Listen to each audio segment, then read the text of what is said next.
buenas noches, queridos estudiantes. El día de hoy estamos reunidos una vez más para trabajar temas que corresponden a nuestro curso, que es Seminario de Ética y Sociedad. Estamos en la unidad que corresponde a la desestabilización moral y ética. El día de hoy trabajaremos el tema los 7 saberes para la educación del futuro. ¿Qué nos dice Edgar Morin al respecto? Edgar Morin nos dice de que existen 7 saberes. ¿Y cuáles son ellos? El primero, las cegueras del conocimiento. El segundo, los principios del conocimiento. Tercero, enseñar la condición humana. Cuarto, la identidad terrenal. Quinto, enfrentar la incertidumbre. Sexto, enseñar la comprensión. Y séptimo, la ética del género humano. A continuación, detallaremos cada uno de estos saberes en las presentaciones correspondientes. Muy bien, continuando con los temas, el día de hoy trabajaremos sobre los 7 saberes necesarios para la educación del futuro. Utilizaremos los mismos materiales utilizados por Edgar Morin en una cátedra que ofrece. Edgar Morin nos dice de que es necesario aprender a navegar en un océano de incertidumbres a través de archipiélagos de certeza. Asimismo nos dice que la educación actual tiene grandes obstáculos para avanzar y por eso nuestros esfuerzos por una mejor educación no prosperan. La educación del futuro debe de considerar saberes que son normalmente ignorados en la educación actual. El primer saber que nos ofrece son las cegueras del conocimiento, el error y la ilusión. Todo conocimiento conlleva el riesgo del error y de la ilusión. La educación del futuro debe de contar siempre con esa posibilidad. El conocimiento humano es frágil y está expuesto a alucinaciones, a errores de percepción o de juicio, a perturbaciones, a ruidos y a influencias distorsionadoras de los afectos, al conformismo, a la selección meramente sociológica de nuestras ideas, etc. Se podría pensar, por ejemplo, que despojando de afecto todo conocimiento eliminamos el riesgo de error. Es cierto que el odio, la amistad o el amor pueden encegarnos, pero también es cierto, en este caso, que el desarrollo de la inteligencia es inseparable de la afectividad. La afectividad puede oscurecer el conocimiento, pero también puede fortalecerlo.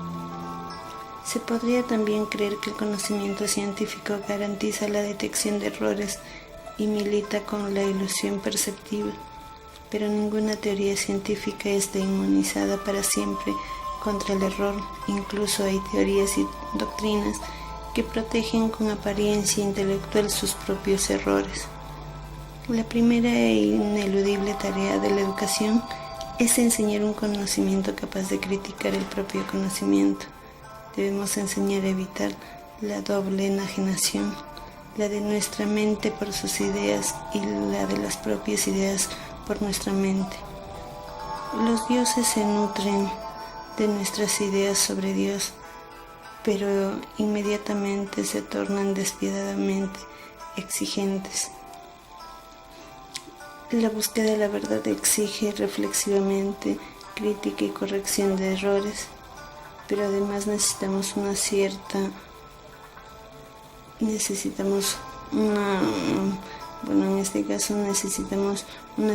convivencialidad con nuestras ideas y con nuestros mitos. El primer objetivo de la educación del futuro será dotar a los alumnos de la capacidad para detectar y subsanar los errores e ilusiones del conocimiento y al mismo tiempo a enseñarles a convivir con sus ideas sin ser destruidos por ello. Es por eso que nos dice que debemos de considerar que el conocimiento es una interpretación limitada de nuestros sentidos, es decir, es una interpretación la vista, el oído, el tacto, el olfato. La realidad y su conocimiento sufren una reconstrucción continua a medida de que nuestras ideas evolucionan. Hay veces que las ideas pueden convertirse en dioses de una religión y nos cerramos a su interpretación a la luz de las nuevas ideas. Y así como no hay seres falsos o verdaderos, tampoco hay ideas verdaderas o falsas. Y recordemos, los hechos son testarudos, los hombres lo son aún más, nos dice Max Levin. Cargamos ideas que creemos que son inmutables, pero no lo son. En conclusión, debemos de abrirnos a nuevas ideas en conjunto y no aferrarnos a creer ciegamente las ideas aceptadas o las ideas antiguas. Eso es en función a lo que es el primer conocimiento o el primer saber que nos ofrece. El segundo saber es los principios del conocimiento pertinente. Ante el aluvión de información, es necesario discernir cuáles son las informaciones clave ante el número ingente de problemas. Es necesario diferenciar los que son problemas claves, pero ¿cómo seleccionar la información, los problemas y los significados pertinentes? Sin duda desvelando el contexto, lo global, lo multidimensional, la interacción compleja. Como consecuencia, la educación debe promover una inteligencia general apta para referirse al contexto, a lo global y a lo multidimensional y a la interacción compleja de los elementos. Esta inteligencia general se construye a partir de conocimientos existentes y de la crítica de los mismos. Su configuración fundamental es la capacidad de plantear y de resolver problemas, pero para ello la inteligencia utiliza y combina todas las habilidades particulares. El conocimiento pertinente es, en este caso, siempre y al mismo tiempo es general y particular. En este punto Morin introdujo una pertinente distinción entre la racionalización, es decir, la construcción mental que se atiende a lo general, y la racionalidad que atiende simultáneamente a lo general y a lo particular. Dentro de esto, nos dice, dentro de estos principios está que fragmentamos nuestro conocimiento en áreas específicas, pero no tenemos la visión del todo. Es necesario tener en cuenta el contexto de los conocimientos para que tengan sentido. El ser humano es complejo y multidimensional porque es a la vez biológico, psíquico, social, afectivo y racional. Y el conocimiento, para que sea pertinente, debe de reconocerlo. Es necesario enfrentar la complejidad, es decir, cuando son inseparables los componentes interdependientes de un todo. El aprendizaje por disciplinas impide ver lo global y lo esencial y diluye la responsabilidad individual de la resolución de los problemas. Recordemos a Blaise Pascal, que nos dice: no se puede conocer las partes sin conocer el todo, ni el todo sin conocer las partes. En conclusión, ¿qué nos dice este segundo saber? Que debemos de desarrollar la inteligencia general para resolver problemas usando el conocimiento de una manera multidimensional, tomando en cuenta la complejidad del contexto y con una percepción global. Tenemos ahora el tercer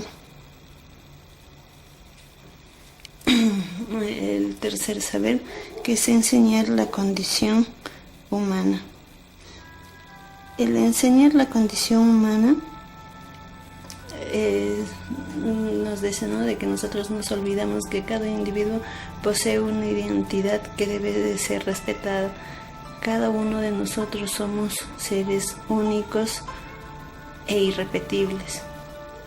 Nuestra identidad individual está asociada a nuestra identidad como especie y también al mismo tiempo está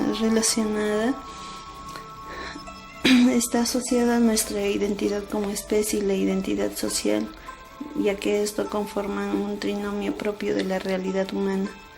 Es decir, nosotros tenemos una identidad individual como especie y una identidad social, pero que esa configuración es de tipo único. La animalidad y la humanidad constituyen nuestra humana condición, y por eso es necesario entender el fenómeno de la hominización. Existe una unidad humana y la diversidad humana al mismo tiempo. Por un lado, la unidad de los rasgos biológicos del Homo sapiens, y por el otro lado, la diversidad psicológica, cultural, social. Es decir, debemos de comprender lo humano. Significa entender su unidad en la diversidad y su diversidad en la unidad. Tenemos los elementos genéticos de nuestra diversidad, nos dice Edgar Morin, pero somos individuos, especie y sociedad al mismo tiempo. En conclusión, ¿qué nos pide aquí? Que debemos de entender que el destino de los seres humanos tiene la faceta del destino de la especie humana, del destino individual y el social entrelazados e inseparablemente, y que tenemos un destino y una condición común como ciudadanos de la Tierra. El cuarto saber es la identidad terrenal. La historia humana comenzó con una dispersión, una diáspora de todos los humanos hacia regiones que permanecieron durante milenios aislados, produciendo una enorme diversidad de lenguas, religiones y culturas. En los tiempos modernos se ha producido la revolución tecnológica que permite volver a relacionar estas culturas, volver a unir lo disperso. El europeo medio se encuentra ya en un circuito mundial de confort, circuito en el que aún está vendado a 3/4 partes de la humanidad. Es necesario introducir en la educación una noción mundial más poderosa que el desarrollo económico, el desarrollo intelectual, afectivo y moral a escala terrestre. La perspectiva planetaria es imprescindible en la educación, pero no solo para percibir mejor los problemas, sino para elaborar un auténtico sentimiento de pertenencia a nuestra tierra, considerada como la última y la primera patria. El término patria incluye referencias etimológicas y afectivas, tanto paternales como maternales. En esta perspectiva de relación paterno-materno-filial es en el que se construirá la escala planetaria, una misma conciencia antropológica, ecológica, cívica y espiritual. Hemos tardado demasiado tiempo en percibir nuestra identidad terrenal, dijo Morin, citando a Marx. Pero manifestó su esperanza citando en paralelo la otra frase de Hegel, que es: la lechuza de la sabiduría siempre emprende su vuelo al atardecer. Entonces recordemos que el destino planetario de los seres humanos es una identidad, una realidad clave hasta ahora ignorada por la educación. Las sociedades viven aisladas, olvidando que habitan en la misma residencia terrenal. Consideramos de que todos tienen diferencias y entramos a actos de discriminación y exclusión. Destruimos nuestro planeta y a nosotros mismos porque no entendemos la condición humana ni tenemos una conciencia de interdependencia que nos ligue a nuestra tierra y considerarla como la primera y la última patria. La indiferencia hacia nuestro pequeño mundo se está agravando con el paso de los años. Si no veamos nada más en nuestro contexto, somos dueños de nuestra propia destrucción. ¿Y qué es lo que nos pide aquí? Que debemos de enseñar sobre la grave crisis planetaria que marcó el siglo XX, mostrando que todos los seres humanos de ahora en adelante poseemos los mismos problemas de vida y de muerte y que compartimos un destino común. Quinto saber: enfrentar las incertidumbres. Todas las sociedades creen que la perpetuación de sus modelos se producirá de forma natural. Los siglos pasados siempre creyeron que el futuro se conformaría de acuerdo con sus creencias e instituciones. El Imperio Romano, tan dilatado en el tiempo, es el paradigma de la seguridad de pervivir. Sin embargo, cayeron como todos los imperios anteriores y posteriores, el musulmán, el bizantino, el austrohúngaro y el soviético.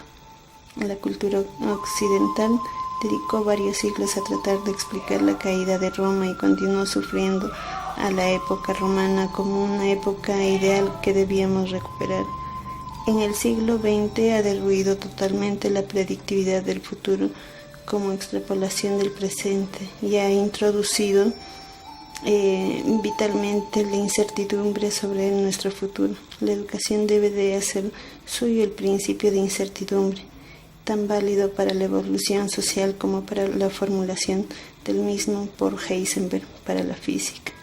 La historia avanza por atajos y desviaciones, y como pasa la evolución biológica, todo cambio es fruto de una mutación, a veces de civilización y a veces de barbarie. Todo ello obedece en gran medida al azar y a factores impredictibles.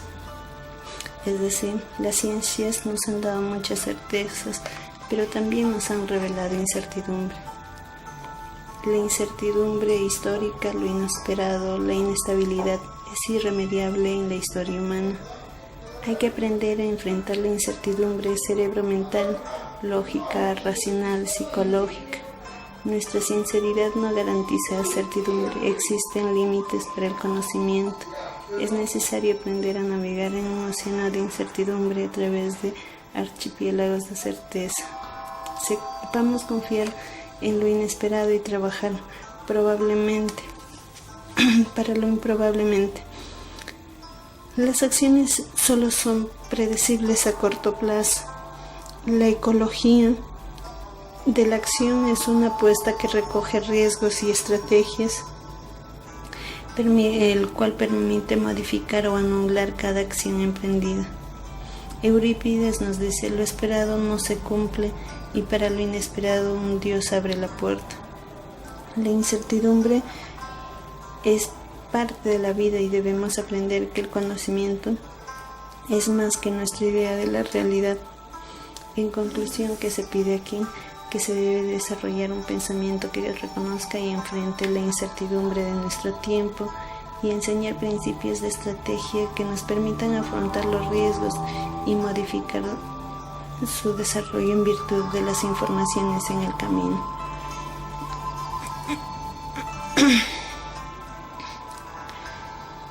Sexto saber, enseñar la comprensión. La comprensión se ha tomado en este caso se ha tornado como una necesidad crucial para los humanos. Por eso la educación tiene que abordarla de manera directa y en dos sentidos: la comprensión interpersonal e intergrupal y la comprensión a escala planetaria. Morin constató que la comunicación no implica comprensión. Esta última siempre está amenazada por la incomprensión de los códigos éticos de los demás, de sus ritos y costumbres, de sus opciones políticas, a veces confrontando cosmovisiones incompatibles. Los grandes enemigos de la comprensión son el egoísmo, el etnocentrismo, el sociocentrismo. Enseñar la comprensión significa enseñar a no reducir al ser humano a una o a varias de sus cualidades, que son múltiples y complejas. Por ejemplo, impide la comprensión marcarla a determinados grupos solo con una etiqueta: sucios, ladrones, intolerantes. Positivamente, Morin se ve las posibilidades de mejorar la comprensión mediante la apertura empática hacia los demás, la tolerancia hacia los demás y formas diferentes, mientras que no atenten la dignidad humana. La verdadera comprensión exige establecer sociedades democráticas fuera de las cuales no cabe ni tolerancia ni libertad para salir del cierre etnocéntrico. Por eso la educación del futuro deberá asumir el compromiso sin fisuras por la democracia, porque no cabe una comprensión a escala planetaria entre pueblos y culturas más que en el marco de la democracia abierta. Es decir, el planeta necesita comprensiones mutuas en todos los sentidos para salir de nuestro estado bárbaro e irracional El estudio de la incomprensión desde sus raíces es una apuesta para la educación para la paz.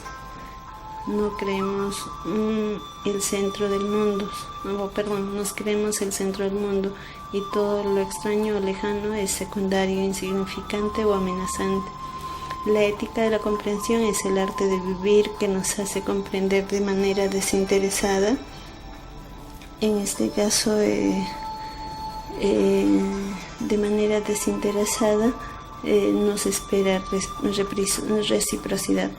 La comunicación sin comprensión se reduce a palabras. La verdadera mundialización llegará cuando seamos capaces de comprendernos.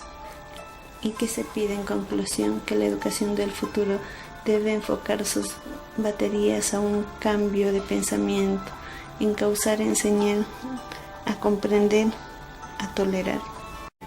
El séptimo saber, la ética del género humano. Además de las éticas particulares, la enseñanza de una ética válida para todo el género humano es una exigencia de nuestro tiempo. Morin